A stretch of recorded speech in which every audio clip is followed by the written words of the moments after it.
and you will ascertain if the defendants are present. May it please your honor, the defendants Otto Rausch and Edward Strauss are absent. Ago, Otto Rausch and Edward Strauss have been arraigned separately because on the opening day they were too ill to respond. So that the record will show that they now have been arraigned properly and in accordance with law.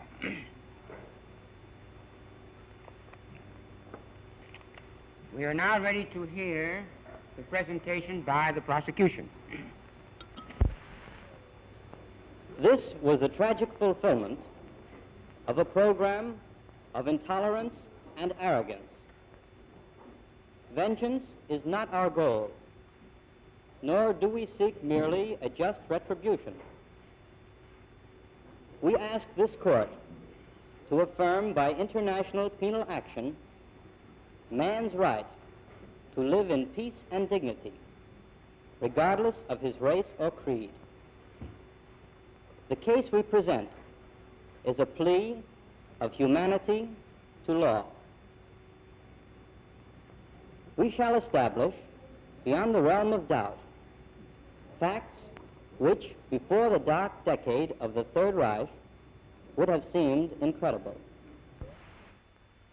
Courts will show that the slaughter committed by these defendants was dictated not by military necessity, but by that supreme perversion of thought, the Nazi theory of the master race.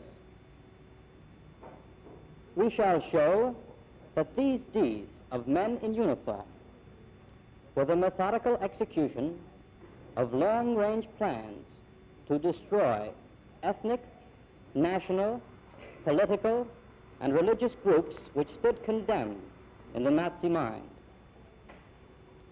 Genocide, the extermination of whole categories of human beings, was a foremost instrument of the Nazi doctrine of man. Mr. Glancy will now read part one of the opening statement. Let me suggest that as each attorney appears at the podium, he announce his name and whom he represents. Of course, that will not be necessary with the prosecution, but I would like the defense counsel to know that. We didn't seem to do that last time, and that somewhat makes the record ambiguous. Very well.